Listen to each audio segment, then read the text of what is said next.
Hello, everybody. I'm Paul Yeager, and welcome to another installment of the MTOM Show podcast. Guess what? We're in the Big Kid studio today. We are going to have a conversation from the Market to Market set. This is going to be the full expanded version of what you saw on the most previous edition of the Market to Market TV show. This is going to be talking heavily about China. We're going to be talking with Iowa's former governor, Terry Branstad, who was President Trump's ambassador to China. What was that like? I mean, there were lots of things going on with China. We're going to talk about the COVID-19 virus that swept the world. We'll also talk about phase one trade. What's the role of an ambassador? Is it just somebody who goes and poses for pictures? We'll find out from Ambassador Branstad about being that go-between. What's life like in China? How was it that he had to make if he wanted to communicate with the White House or the administration? What was that like? We're also going to find out how he just can't shake the Iowa State Fair, how he brought pork chops on a stick to China. That's in this installment of the M2M podcast show. Enjoy. Which is a harder phone call to make? The one to say, honey, I'm going to run for governor again, or honey, the president called, he wants me to be ambassador to China. Which was a harder conversation at home? Running for governor again in 2010. Because my wife said, you got a great job, it pays a lot more than being governor. Why in the world would you do that? So she said, are you crazy? But going to China, it's kind of interesting the way that happened because right after the election, I led a trade mission to China and Japan. While I was gone, and there started to be speculation because President Trump had said at his last rally before the election in 2016 in Sioux City that, oh, Governor Branstad can take care of China for us. And then, you know, a lot of people didn't think he'd win the election. Then he wins the election, and then people started speculating about this, and they say, well, where's Governor Branstad? Well, he's in China. So then my two sons and daughter came to Terrace Hill and told my wife, you know, if Dad gets the opportunity to be the ambassador to China, don't say no, because we'd like to go there too. And my daughter is there teaching now. And they ended up coming along with you. Some of your family did, right? My daughter, son-in-law, and two grandchildren, and they're back in China now, teaching at the International School of Beijing. What's the biggest difference for someone? I mean, we all follow a governor or a senator. I mean, a politician's a little different. You campaign and then you have to govern. You had to do both several times. Are they similar jobs? Or are they different jobs? Well, there's some similarity because, you know, you're dealing with people, and I focused as governor on economic development and education, and you still deal with those issues. In fact, you really, as ambassador, are helping Americans that are in China or businesses that are doing business there or trying to help, people that run into problems while they're there. That's part of your issues too, is somebody that gets in trouble and seeing what you can do to represent them. But the difference is when you're governor, you're the chief executive. You are the final decision maker. When you're the ambassador, you are representing the United States of America and the administration. So you have to clear things with the Secretary of State or with the President of the United States. And sometimes I wanted to respond quicker to something the Chinese did, but I had to get it cleared in Washington. Sometimes that took days. Well, and that's part of the CEO of a state. Yep. You set the policy and the sale, like you said. And if you heard a question in the morning from the press or you read something, you acted on it. Yeah. What would be the time frame, given there's time zones? And of course, there's always somebody staffed at Secretary of State around the clock. But how quickly could you respond to something that happened? Well, there's a 12-hour difference, and that can be a problem too. And then there's so much surveillance by the Chinese that if you want to have a confidential conversation, I'd have to go. The residence was 20 miles from the embassy, or 20 minutes from the embassy. I'd have to travel to the embassy, and it would usually be in the middle of the night because it's 12 hours difference if I wanted to talk to the President, the Secretary of State, or Ambassador Lighthizer, who was the trade representative, or Secretary Mnuchin, Secretary of Agriculture, Sonny Perdue, and I did have a lot of conversations with them, but obviously the time makes a difference. Plus, the Secretary of State had basically a policy that they had to clear everything in terms of us responding to something the Chinese might have done with regard to, say, Hong Kong or the mistreatment of the Uyghurs out in Xinjiang province. And that was a real problem because oftentimes we wanted to be able to move instantaneously, and I had my own public affairs people there to advise and help me, but by the time we'd get approval from D.C., it might be 2, 3, 4 days later, and that, unfortunately, with today's news cycles, that didn't work very well. There's always the term career politicians, but you also had career diplomats that were Right. there, and they're helpful, I would imagine, to allow you to come in and have as seamless of a transition, get a lay of the land. I mean, you had some familiarity with China, but what are those diplomats that you mentioned that would help you? Well, first of all, the ambassador is the chief of mission. So everybody basically reports to you. And we had, when I first got there, we had 5 consulates. But then, of course, you know that we forced the Chinese to close their consulate in Houston, and they retaliated by forcing us to close our consulate in Chengdu.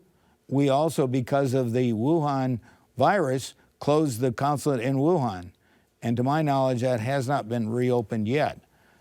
So it's a challenge. And the neat thing is, we really all looked at ourselves as Team America in China. And we had all these career diplomats in 50 different agencies, all the military, CIA, the FBI, and every federal agency you can think of, but they all reported to me. And then I would meet with the leadership really 5 days a week. The job, you say, I mean, ambassador, you really are bringing America to China, and Right. you're also taking China back to the United States. Yep. Give me a misconception in both scenarios. What's the biggest misconception Americans have about the Chinese? Well, China is a big and complicated country. Plus, it's a communist country, and it's a one-party totalitarian system.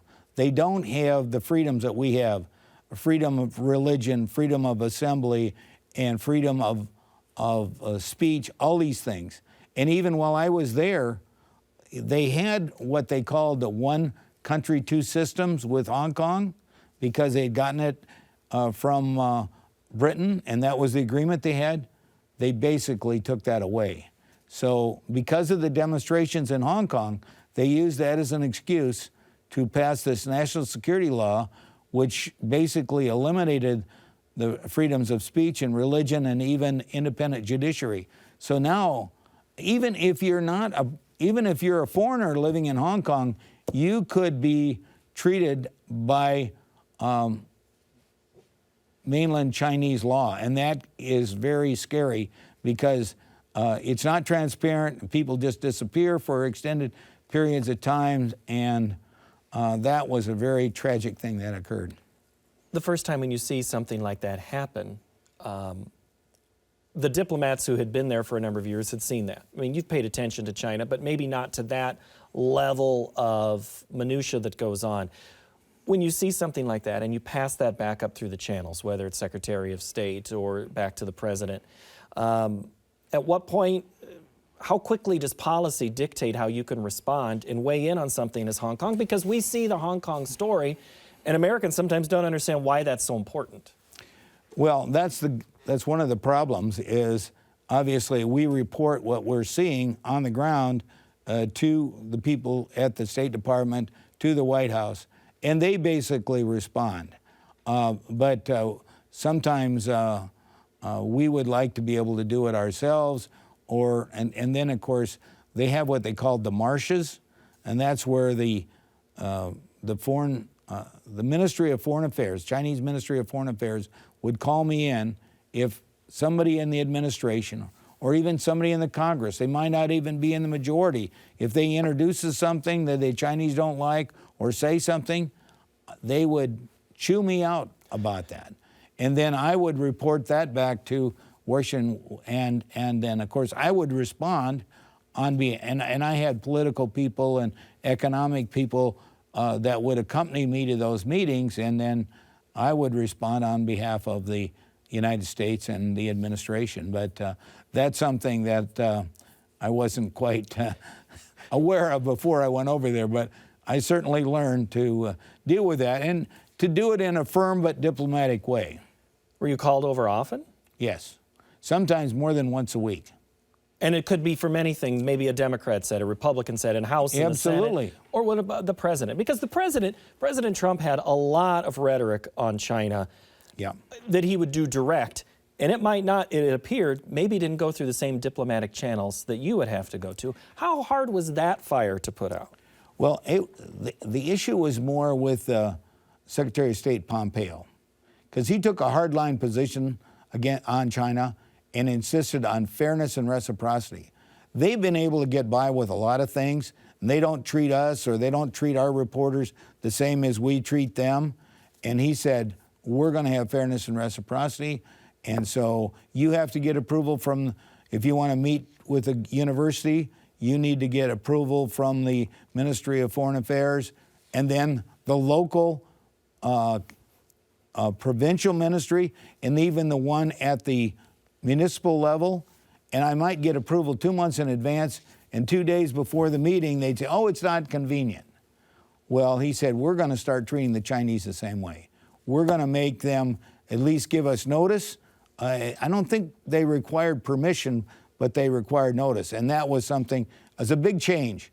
But the whole idea was we need to treat the Chinese the way they're treating us, and we need to insist on fairness and reciprocity and recognize them as a strategic competitor.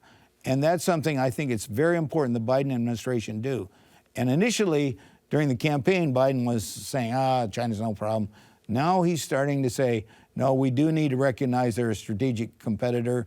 They have not been transparent and open about what happened in Wuhan, and it's just starting to come out now as a year later, we finally have the World Health Organization going to Wuhan, but they're not seriously looking into the issue of the lab in Wuhan or some of the other issues, and it's so much later trying to find out the origin of this pandemic is very hard.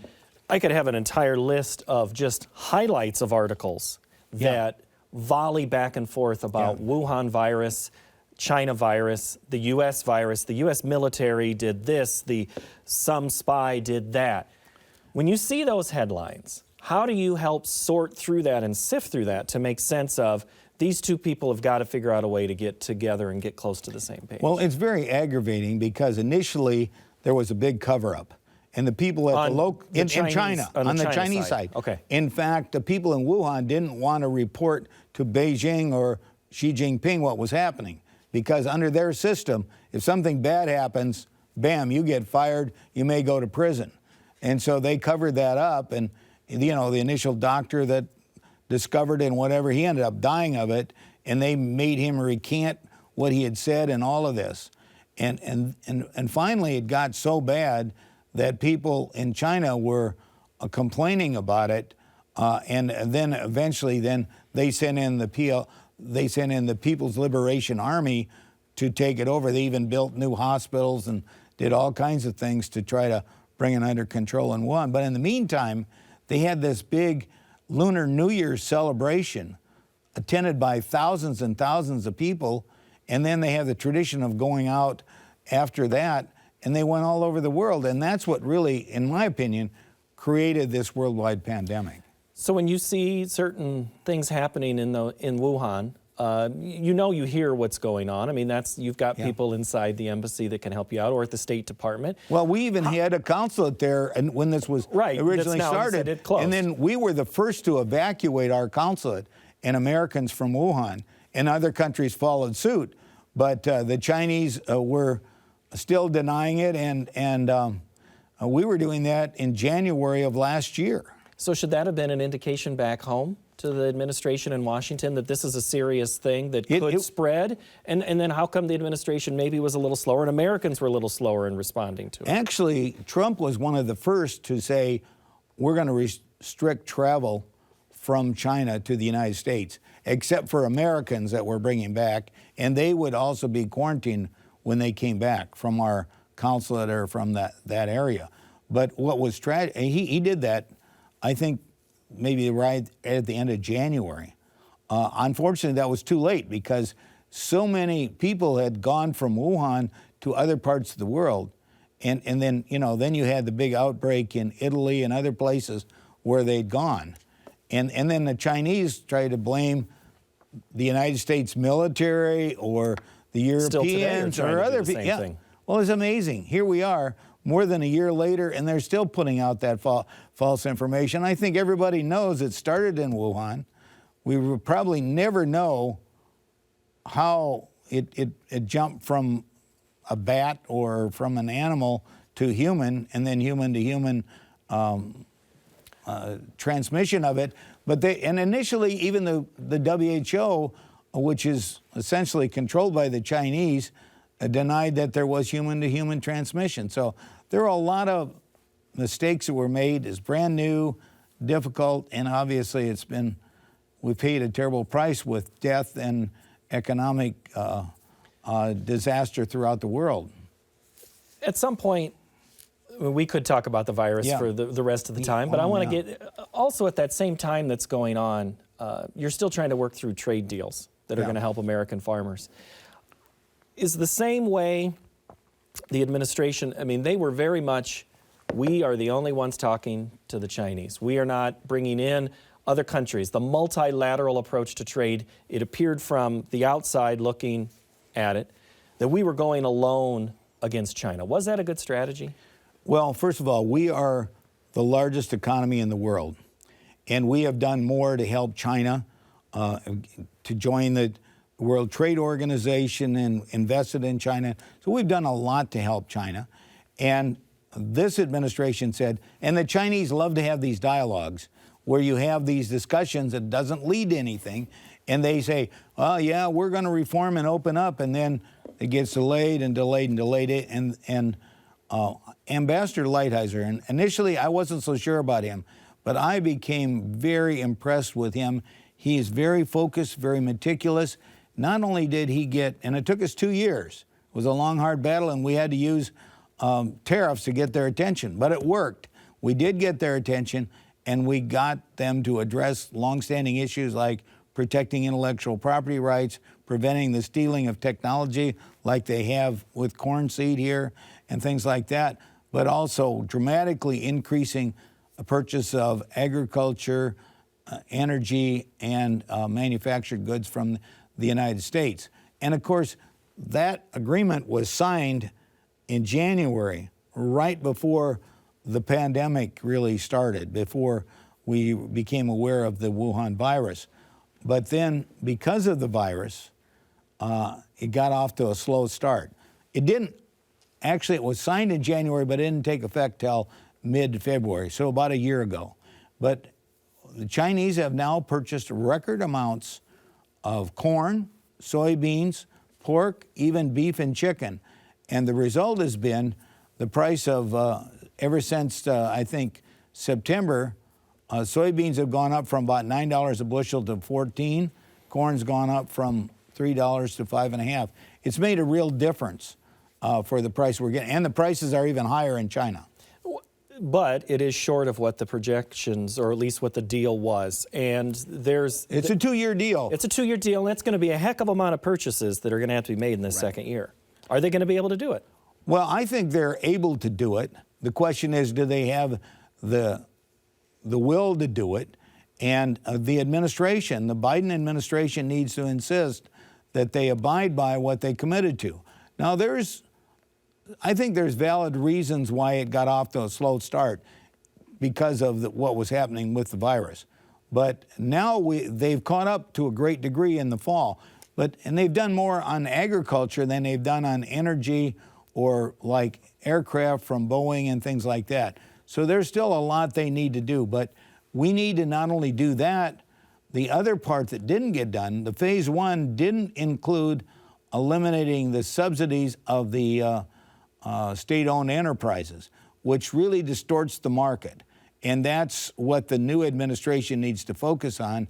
That's what the Trump administration was planning to do in a second term. Well, and the Chinese-owned companies have long been a source of look for them for signs, because that's usually an indication of what the government wants to do when it comes to buying soybeans or corn.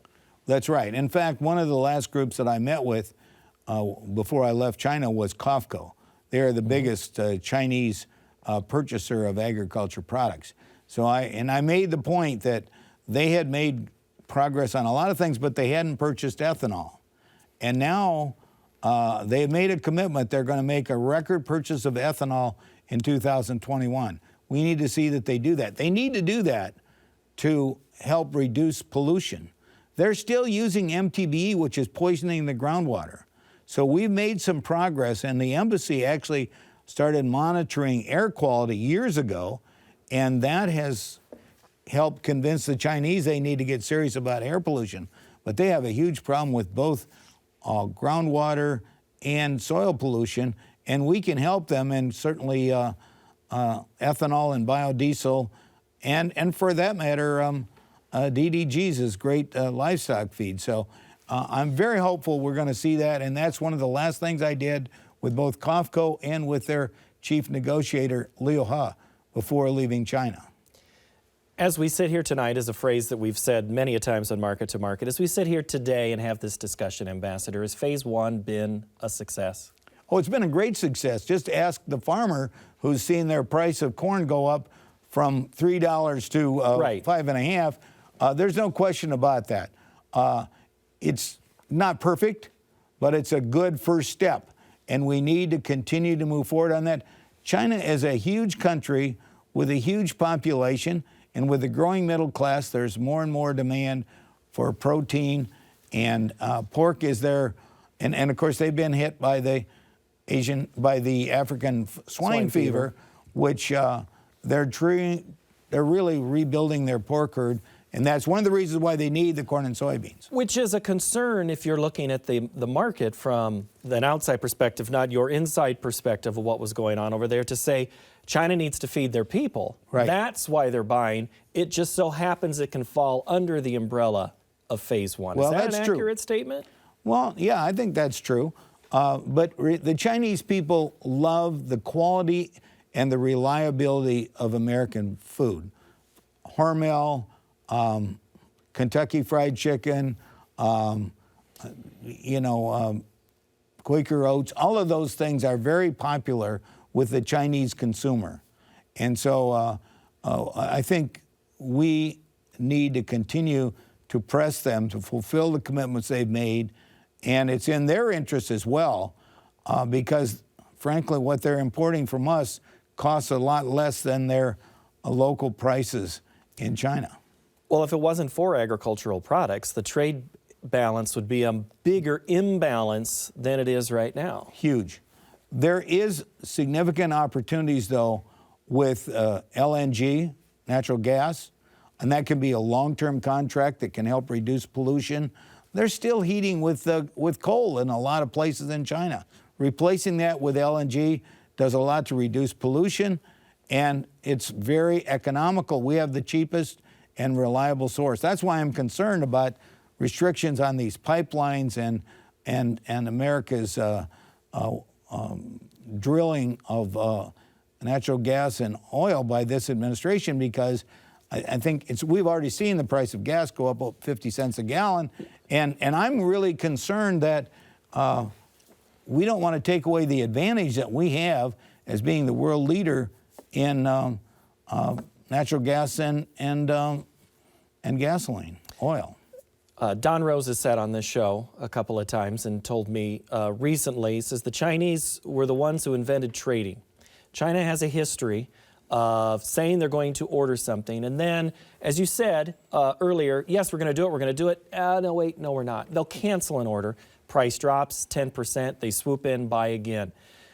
Is that a practice? Is that, I guess I asked you about misconceptions. Is that accurate about some of their ways of doing business? And they love to, have what they call these dialogues. And we want results. We want to see action. We want to see contracts. We want to see purchases. They love to promise and then put off. But they also have a real problem because they had a bad crop this year. They have some real needs. And I'm going to tell you what, the price of pork is really important to the Chinese consumer. And when it gets too darn high, and they want stability and predictability, and they don't want to have any unrest among their people. So that's something the Chinese have to keep very close. They need to keep those things under control. And that's to our advantage because we are the low-cost, reliable supplier of those agricultural products. There's been many reports from those who watch the hog industry in China saying they're rebuilding, but then just in the last month we've seen reemergence of the virus. What is the Chinese farmer look like that's different to the American farmer? Because now you're seeing these hog lots. We have confinements here. They're stacking them on together. We call them the hog Hiltons. Is that accurately reported? Well, it's a difference. When I first went there in 1984, I went out to a rural village and they'd have maybe one sow in a pit. Now, and of course, it was still a lot of smaller operations until this African swine fever. But a lot of the new ones that are building now, like you say, are these mega operations. But, they still have the problem with the African swine fever. Thank God it's not come here. But we have to be, that's why we haven't had the World Pork Expo in Iowa here the last year or so, because we want to do all we can to protect against this coming, because that's what happened in China. I think it came down from Russia to Heilongjiang province in the north, but then it ended up spreading through all of China. And it's been a huge problem for the last 3 years. What happens if the Chinese farmer gets better at doing things, like you said, not the one pig in a pit in the backyard, and they do get better at that? Are they going to still need us for things? Yeah, I don't think that, I just don't think they have enough arable land. And of course, they keep paving more areas. They've had a big infrastructure, so they put all kinds of high-speed rail and high-speed highways and airports and everything, and that takes land out of production. So I think China is always going to be dependent, not just on the United States, Brazil, Argentina, and other countries in the world as well.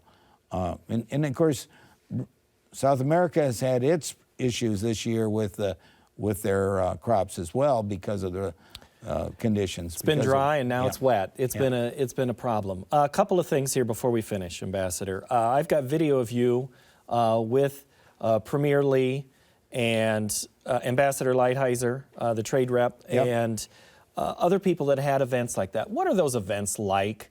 They seem very formal. But most state events are. How different are they, and how big of a production is it, maybe for production's sake? Well, the Chinese are really big into these very formal type events. So they'll take group pictures, but there's real negotiations that go on at these. And then there's follow-up with, and so we had 2 years of these. One round after another, and some in China, some in Washington, D.C., and I participated in a number of them, but Lighthizer and Mnuchin were the lead negotiators on our side, and Liu He was the lead negotiator on their side. They built a very good personal relationship and understanding, and Lighthizer not only was successful with the Chinese, but he also got a new, more favorable trade agreement with Japan, with South Korea, and with Canada and Mexico. So he did, in my opinion, a great job. He was very focused, very meticulous, and very detailed, and he also stayed in touch to oversee what was going on and encourage the Chinese to fulfill their commitments. Were there times you had to play, I won't say middleman, but you had to get involved in negotiations, or do you leave that to the trade rep's office? Well, I would be kind of a go-between, and I would share what we were hearing in China and share that with, and sometimes I would have to get up at night and go in and call Lighthizer or Mnuchin. I actually built a very good personal relationship with them. Initially, not so much, but by the end, we were exchanging personal telephone numbers and emails and all of that, and I worked closely with them. Also, I had a great relationship with Secretary of Agriculture, Sonny Perdue, and he's a great advocate for American agriculture, and you know, he's from Georgia, but he's involved with corn and soybeans, and he told me, don't think I'm just raising peanuts and cotton. I'm more into corn and soybeans, and he was. Well, and he was a great advocate for us on that. Well, the family had to be involved with the poultry operation that they had. All right. Which was the best part of the job for you as ambassador? I think it was the people we got to meet. First of all, you know, as governor, I helped start the sister state relationship with Hebei province. And we had built a lot of friends there. And they almost treat me like a rock star when I go to Hebei because I was the one that signed the sister state. And so they look at me as an old friend and whatever. So I have a lot of friends there. But I also got to know a lot of the ambassadors from other countries that were stationed there. And especially as we went through the pandemic, my wife and I worked closely with the ambassadors and their spouses. And we did social things with them and worked closely with them. So we made a lot of friends, and I also tried to get to every province. They have provinces, and they have some what they call autonomous regions. And we got to 26 of them before the virus cut down on the travel. Sounds like a campaign event, campaign style of getting to pulling a full grass league, getting to all 99 counties. Well, that was my goal, not in 1 year, but trying to do it during the time I was there. But the problem, and that was a way to try to learn about China, and it's very different. I mean, so we did get to Tibet, mountainous area out in the southwest. We got up to Heilongjiang province, which is one of their best agriculture regions. We were up there for their big ice festival with our grandchildren, and it just so happens the party secretary in Heilongjiang used to be the governor of Hebei, and so he treated us unbelievably well because I knew him from his previous assignment. Unlike the United States, the party secretaries and the governors are not elected at the local level. They're chosen by the leadership in Beijing and sent to different areas of the country. So you might be a governor in a small province, and if you do well, then you might get promoted to be a party secretary in a bigger, more prosperous part of China. Good left-handed reliever out of the Midwest League gets called up to the Pacific Coast League to go play in the big club. All right, that's the way their system works. Very different than ours. As you know, here you kind of come up through the ranks within your state if you want to eventually become the governor. You mentioned party, and I want to end on this. You mentioned before we started rolling today, you did have one good gathering at the embassy in that area. You just can't shake the Iowa State Fair. No, and we did this twice, but the last one, because of the COVID virus, we had to cancel our normal 4th of July big national day. So we rescheduled it for Constitution Day, September 17th, which is also Chuck Grassley's birthday.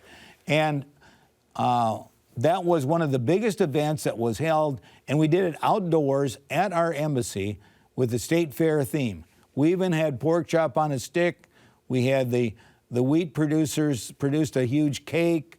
We had popcorn, and we had, I think, 700 people. We're only supposed to have 500, but I think we had about 700 people at that gathering. Beautiful day, beautiful weather. People had a great time, and that was one of the last events that I hosted on September 17th, and then I came back here, and we got all the people that we'd evacuated because of the virus. We'd evacuated the United States, over 1,300 people, and we got them all back to China before Chris and I came back here on October 5th. I did forget, there's one more thing I did want to ask you. You did kind of indicate, this is, now that you've had, you mentioned you've been back since October, so you've had some time to reflect.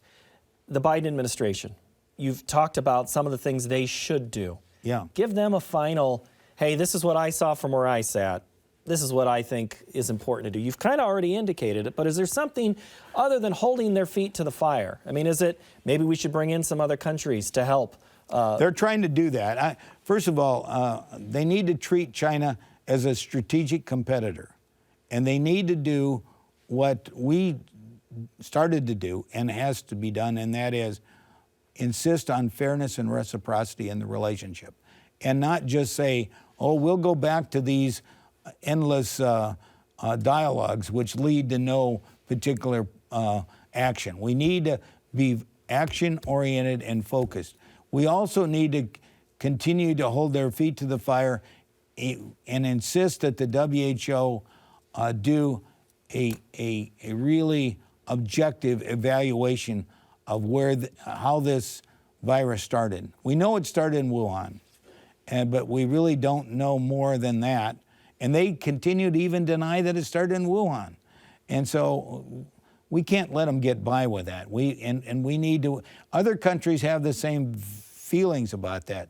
They've tried to blame the Europeans, they've tried to blame everybody else but the Chinese for this. And we need to insist that there be an international effort to get to the bottom of it and hopefully prevent this kind of thing from happening again.